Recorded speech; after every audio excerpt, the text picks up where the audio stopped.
All right, for starters, can you let everybody know where you are right now? Where I'm at? Houston. I'm in Houston Warehouse right now. Is it Warehouse Live? Yeah. I'm in Houston right now, Warehouse Live. Legendary venue. All right, so let's get straight into it. Song went viral, Beating on the Wall. Was that something you did every day?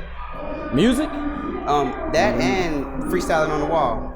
Nah, man. I mean, I had really just started my music like a year earlier, and I was a rapper, so I was doing nothing but just rapping, over crazy shit, EDM, fucking old school beats, some Ja Rule beats and shit. So when it came to Jennifer, I was trying some new shit. Wasn't thinking that hard about it. So it's just something that ended up working. Did you come from like a musical family? Nah. My cousin does music though. He was rapping before I was and shit like that. Yeah, I've been doing it a couple years or whatever, so he got me started, but nah, not really. Okay, and aside from that, okay, so you posted the freestyle. I know I watched the interview you did with the radio station in Arizona. So one of those, like, I guess meme sites had kind of picked it up, then it started going viral, and one of your friends pointed out to you like the next day. Yeah, pretty much it was, yeah. Like, how did people start treating you once that happened? Like, cause I'm sure everybody was blowing you up. For like 10 seconds, it was a little different, Everybody was on my shit a little bit. Everybody wanted to be a friend all of a sudden, talk about how proud they were of me. I'm like, nigga, you don't know me. But that didn't last too long. Everybody forgets in like 30 seconds anyways. Well, man, that's They're wild. cool about it though. How did your parents feel about it? Oh, they love that shit, man. Scary though, because my mom didn't want me to, risk everything on one song, something that might happen, but ended up working out in the end, so I'm grateful for that. Okay, definitely. So now you got your current situation with Run It Up and I believe it's Def Jam. So how did that come about? Island Records. How did you get to this point today? Island Def Jam ended up splitting up, so now I'm on Island. Shawn Mendes, Demi Lovato, shit like that. But oh yeah, this is what I was telling you about. Look, I was telling you, gotta have the camera on this show, man. I was fucking getting lit. I was actually trying out doing an audition for fucking some show on ABC, and I don't know, man. Me and my manager at the time just checked emails frequently. Like, we was always on our emails, responding to everybody. We had like a little copy and paste format and shit, man. But fucking we ended up hitting this one dude up, and I don't know. I mean, he was out there. He had legitimate background.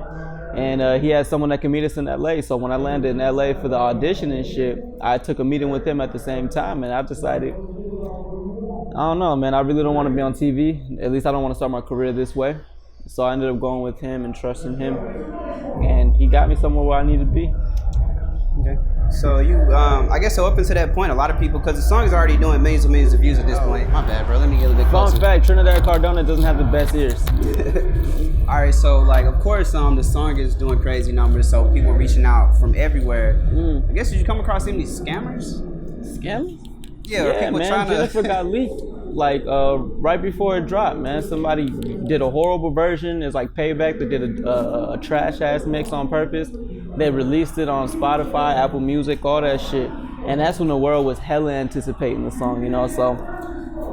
and they took a couple thousand off of that.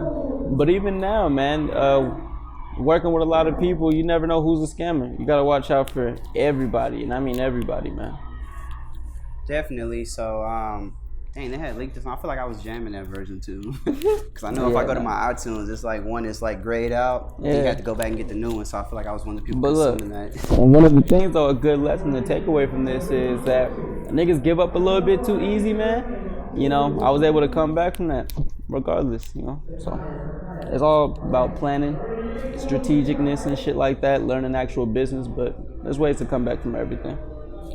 Definitely. So a little bit before we started, of course, you mentioned you've been in Dallas now. Originally been from Arizona. So I mean, how has it been being in Dallas or being in Texas in general? It's not that different. I don't do nothing different. I stay inside. I'm playing video games and writing music all day. So, but the people are different as hell, man. West Coast and the South is just two different vibes. I love it out here, though, else I wouldn't move out here. But it's definitely harder finding my group of people to hang out with and shit. There's some hippies in the West, man. Oh, I mean, go to Austin, man, you might meet some people that's hippied out too. Yeah, man. I mean, so how would you describe your musical recording process? Oh man. I like freestyling a lot, man. Like, I can have something written beforehand and all that, but I already know I'm gonna change it once I get to the studio. So I'll spend time writing one song, be like, all right, I got it down in my head. But when you get to the studio, they put the plugins on there, they got the reverb and all this extra shit. You hear something new, and you end up undoing fucking everything you wrote down anyway. So a lot of the times I like to go and freestyle, get the melodies down first, and then I put some lyrics down too. Okay. Simple process. Definitely. So what direction do you see yourself going musically now? Because of course you got Jennifer, and then you got like De Niro, which is produced by your good friend right here. It's kind of two very different sounds on them. Shout out Wisherman. So where do you plan to take it? Because Jennifer is very like, I get like an old school R&B vibe. With De Niro, it's more like a new school. Look, people got to Latin realize song. this, man. People got to realize both of these things. Jennifer was my first singing record, and I did that independently. So that was something I did by myself for like $40 because I wasn't popping at the time, dude. I only got like 1,000 listens on SoundCloud. So that's something we did independently, and that was something that worked for us. As I got to get in the situation with Island, and I got to be in the rooms with amazing ass people, man, there's a step up in my music. So it's like I branched out. I ended up working with niggas like Rodney Jerkins and shit like that. Getting new sounds I never thought I would get. So, like Even If, you heard Even If, bro? I haven't listened to that one yet. That's one. Man, that's my new one that we just put out, man. Even If has a super old school R&B Jennifer vibe. Like everybody that listens to that one, in my personal opinion, they seem more excited about it than Jennifer. But the video's doing what it's doing up there. Shit's great. But yeah, there's gonna be a lot of different sounds for me. You can't just pinpoint one thing. It's gonna be hip hop. It's gonna be R&B. Shit. I always like rock music, but I'm gonna let the rock star wave die right now a little bit, so I don't look like a nigga just jumping on the wave. But there's a lot of shit, man, you can expect from me. Okay, so this like a side question, but couldn't help but notice, everybody's a big Michael Jackson fan. You look just like the guy from American Dream, the one that played Michael Jackson. Has anybody ever told you that before? Like, you look. No one told me I look like the guy who played Michael Jackson. Everybody he looks says like Michael Jackson. No one ever tells me I look like Michael Jackson. They always say I remind them of Michael in a way. I get that. Maybe it's the hair. Soft spokenness. I don't know. You never know what it could be.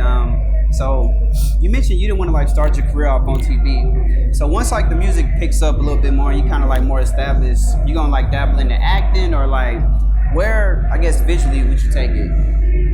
Where visually would I take my music? Not outside of the music, as far as other opportunities. Oh man, look. Well, I'm not gonna show it off because it's not out yet, but you know what? I'm not even gonna talk about that at all. There's a lot of opportunities that's coming out, man. I just started dabbling in my modeling and in my acting and shit like that. So we're talking with a lot of different people. And one of the good things about being signed as opposed to being independent is that you can get contacts and connections with a lot of people you wouldn't have access to in the independent realm. You feel me? So, yeah, we already started touching down on all those things, man, because my plan was never just to stay in music. I wanted to use that as a stepping stone to get to another point in life, Like Donald Glover, man. Look what that man's doing right now. Shit's amazing, beautiful. Everybody should take pride in that, He's doing some great shit, man. Definitely. So how important do you think having a great team is to continue your rise and to keep, to just keep everything moving in general? It's hella important. It's one of the most important things, actually, because no one can run a business by themselves. I mean, shit, look at any business that ever existed. They have a team of people that are assigned to their jobs. It's just who are you going to put in place? And how are you guys going to work with each other? Do you trust their judgment? You just got to get people like you who are hungry like you, man. But the team's the most important piece. Definitely. So do you have any siblings? Nah, I adopted 2 sisters, but I never grew up with them. I actually left before they got adopted, so I never lived with them either, really. Except for one, she was in a group homeless. So how often do you get a chance to go back and, just kick it with your family? Hey, now and then. I was supposed to go back for my birthday yesterday, but I ended up staying out here. So whenever I can, every month, couple months. So how was your birthday? I mean, I know that you celebrated in Dallas, so how was that? Because you just turned 19. It was Wednesday. It was just another Wednesday. It's another work day. It was, I turned 19 though. Hey, so how does it feel to be that young and in a space that everybody wants to be in? In a space that everybody wants to be in? Yeah, as far as, signed, on tour. Shit, it feels like growing up. I love that song. But it feels like growing up 10 times faster. I mean, shit.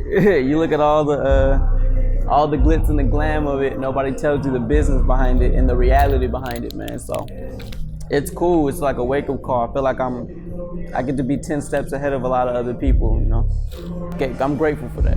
All right, so give me 3 fun facts that people don't generally know about you. That you want your fans to know. I was raised by lesbianists. I don't know, man. There's not a lot of shit that I hide, man. I'm an open ass book. There's not a lot of shit that I hide at all. I'm not 6 foot. I lie to people. If I told you I'm 6 foot, I was lying to you, man. Yeah, man. I'm really like 5'10". I want to be 6 foot, and I'm Mexican. I don't know why people don't know I'm Mexican. Yeah, that's 3 things right there. Okay, and if you could. Yo, big shout out to 22 minus 11. Warehouse Live. I cut it out, man. You good. Yeah, man, you in that historical venue. Shout out 22 minus 11, man. We out here at the Warehouse Live, and